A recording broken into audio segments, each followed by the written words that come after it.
Hey YouTubers, it's Steve again coming from Rescape, my YouTube channel seeking to aid and benefit people by helping them be more informed of their fundamental perception of reality and how altering that can help them lead better lives and better quality of lives and help other people, and how large groups of people being informed and changing their fundamental perception of reality can then alter the course of human history. Today I'm doing part 3 on my series on information, and just thinking about, I normally don't put a lot of thought into my videos before I start, but thinking about this one made me sick. Like this is tough to do. Um, I guess I'll just start from the beginning. Because of some life events that I've gone through, there's a certain state that I didn't know about at the time that I've since learned is called void state. If you do any research on energetics or just, I don't know, qigong or just oriental philosophy, like you'll come upon this like supreme ultimate state that like people try to seek towards called void state, where you can do where anything happens that you want and you don't even try and it's effortless, and it's the most powerful state. It takes no effort or whatever. The reason I'm talking about void state this time is because the first video was on what information was, to find what I'm trying to get at from this channel. The second video was altering information in your system. This video is going to be on adding information or creating information in the system, which is similar to altering information. Like if you take 5 blocks on a table and put 5 blocks on the chairs, you could say you've added information. Like if you have a creative process on how you want to like make those 5 blocks into a circle of blocks or something like that, well then you kind of added information that way, because before they were just randomly placed on the table and now they're in a circle pattern on a chair. So there's that, but then there's very real ways to, and not even just creative ways, like you can say like, you make a painting or sculpture or, whatever, but you're still using materials that were there before. There's a way that you add information to the system that will mess with your mind, because it happens in such a question whether or not that information was there before you perceived it. For example, I've seen people do this where they need something and they look for it and they find it like almost immediately, except that it's really rare. And they're like, what's the chances of it just being in such close proximity where you just look for it and it's right there? And and that's a very powerful form of manifestation for people that can do that, where just things are just conveniently placed in their situation where they find them, like things that they need already happen to be there. And then you have to wonder, like, well, did God know that that situation was going to arise beforehand? Well, and such that He had that thing placed there however long ago, such as there. And people that can do this, some very likely may not be aware that they're doing it over and over again, just because it's such a natural part of who they are and their existence. But there are, okay, back to void state. So basically in void state is an energetic state that you go in. A lot of people think it's called a Jinn expression, or like with energetics you have different expressions based off your mind state using energy that comes about different ways. And so like you can, there's like spiraling or floating or being really heavy or rooted, and just different things that'll come about that way. But then, and then when you have void state, people think it's sort of like that, but void state's actually a state of existence. It's different than Jinn expressions that require energy.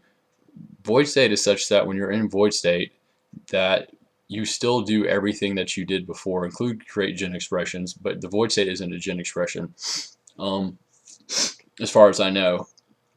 Even telling you about this, because of my background, just sensitivity to the subject, my mind's already starting to go into void state. Now, the way this is experienced, at least for me, someone who did not train themselves up to void state, it takes like whatever decades of like mind and spirit training so that you don't lose those things, you don't lose your mind or you don't lose your spirit in void. And like for example, I can think right now about my car parked outside my apartment, and it's becoming more difficult to think about my car. From my perspective, the information system outside of this room, it's hard for me to put my mind on. Like if I think about a family member, it's becoming much more likely from my perspective that they don't exist and they've never existed, and that like my car doesn't exist. I know it sounds crazy, and logically I know it's not true. I know I'm going to wake up in the morning, but for someone without training to be put in void state is very, very, I guess you could say hellish. It's very uncomfortable. even having done it several times and knowing it'll go away, the state of void is such that it has an eternal feel that like it'll never stop. And so, along with a lot of things spiritual, so one of the hardest parts of it is just the feeling that it'll go on and on forever. And but one of the things with void state too, like with manifestation, like you read, or what, watch the movie The Secret or whatever, and or like prayer, the limiting reagent to manifestation in the way that like the law of attraction is you have to be able to let go of it. You have to have that intent in your mind and then let go. In void state, it's very easy to let go because there's nothing around you. So you can it's a very, very clear, efficient way to call up in your mind things you want to have happen. And then that, whatever that is in your mind that you called up, that is new information that you then add to the system by releasing it. And if you have, and releasing being the hard part in any state, but if you're in void state and you release it, it is such it's just nothing. The fact there's nothing there besides what you just released means it has to happen. So I haven't ever tried it that way. I've never used void state that way, mainly because I don't want to, sort of like a genie, like an evil genie. Like, what if you make a wish and then you don't realize what you wish for, and now you're stuck with it? Like, if you pray, pray to God, and God gives you anything you ask for if you believe or whatever. But at the same time, God can be like, yeah, you really don't want that. Like, you think you do, but you don't. And then He can at least modify the prayer to make it into something more satisfactory that you may not have known of. In void state, if you pray something, like, you have to be really sure, that, because even to the detail that you think about it, it will happen. So this is a severe way to add information to the system. If you can get to that place, which a lot of people search for, and again, it's not a very pleasant place to be without training. I can't imagine, even with training, how it could be a pleasant place to literally have nothing. Like, the only thing you bring to void state is you. So, or whatever you have on you or whatever. So, like, you read Genesis 1, it's like, in the beginning the earth was formless and void. If you take a formless consciousness and put it in void state, and it's alone, like, it's going to start adding information to the system. It's going to start creating things. And that's exactly what God did, as recorded in Genesis 1. The first thing He starts doing is He starts creating things. And I think in that way, void is meant to be like if you ever see The Matrix, and like Neo's about to go save Morpheus, and then they're like, well, what do you need? And he's like, guns, lots of guns. And then, like, shelves of guns just fly by. Like that is very similar to how this can work, not just in voice state, but just in general with a law of attraction, manifestation. It's as easy as you believe it is. And if you understand what I'm saying, then the truth is that it's extremely effortlessly easy, and then it becomes progressively more difficult the more we put ourselves into it and add to that we have to do something and not just let it happen.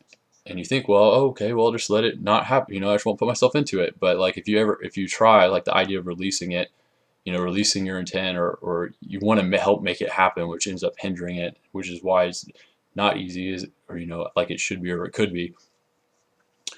And then God adds to the system, and it's like when Jesus, like, feeds 5,000 people with, like, a loaf and a couple fish or whatever. Like, how does that work? Like, all these other miracles, you can kind of think, like, it's like, okay, well, that was supernatural, da da da da. But then you're actually taking, in this case, matter, and people are watching the loaves. Like, the disciples are handing it out. Like, how does it grow? Like what would that look like?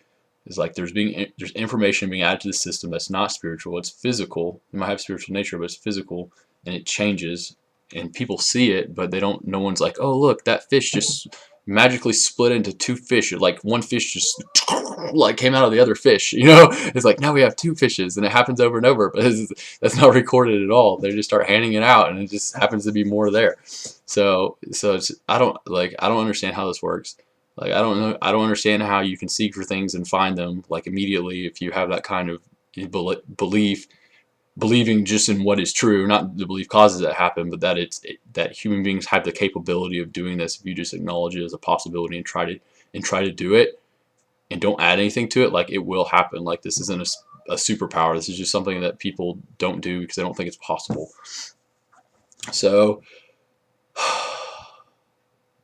I don't know what else to say about this. It's a very clear difference taking the information that you have in a system and altering it, and then adding new information to the system. And it's not spiritual, it's physical. It can be spiritual, but the information in a system, in our system, in the world we're in, is physical information. So 10 minutes now. I'm going to say one last thing. There's one other way to add information to a system, and that is through pattern recognition. If the human species, if there's a pattern in the universe and the human species doesn't recognize that pattern, if that can be introduced in the human consciousness, that's a way to add information. And then the question becomes like, well, was the pattern there before, you know, we recognized it? And so, and besides matter coming into existence, wondering if it's always been there or not, there's also, like, you can read up on this, but basically, like, the color blue wasn't seen until like several centuries before, you know, birth of Christ. And then, and before that, like, if you read the Iliad and the Odyssey, there's no, like, when they mention the color blue, or like when they mention a stone that's blue, it's used to describe a man's hair that would either be black or gray. And when they're mentioning water that could be blue, or the sky could be blue, they're using words like, they're using colors like bronze. Like, how can the ocean be bronze in, you know, in the middle of the day or something like that? So, and that's just one of the colors. Apparently, they all were introduced over time. Besides, like, I think the original ones were like yellow and orange, and then green came later, and then whatever. And it's just sort of like, well, at what point? Blue is always there. It's like physics, the spectrum of light of blue. So, like, the human eye hasn't evolved to see blue. Like, it was always there. So why? The only logical theory is that there wasn't a name for blue, so they didn't recognize it as something separate from the other colors. And then once someone named it, then people could start seeing it. And so you have some cultures that can see very, very specific types of a certain color that we would just call like white, but like Eskimos, you know, have like however many different names for snow, because that's what they live with, and we would just all see snow, but they can see very specific patterns of snow. And so, and then it's like, well, you know, they're just seeing, you know, the same thing we're seeing, but they can just see it in more expertise detail. But if the human race didn't see blue until, like, I don't know, like the 300s or 300 BC or whatever, it's like, what else are we not seeing, and what else are we not naming? So that's the last thing I want to say. One way you add information to a system is you name something, and it gives it substance, something to be remembered in the mind. Like, if you go in your head, and like any memory of something that you have has some sort of name, even if it's just that thing or something like that. So naming something can add information to a system as well. At least I think it can. So anyway, so that is that. And if you have any questions, post in the comments. And I think this is week 20, 20, something like that. So yeah, ask questions if you need them, and I will see you guys next week. Thanks. Bye.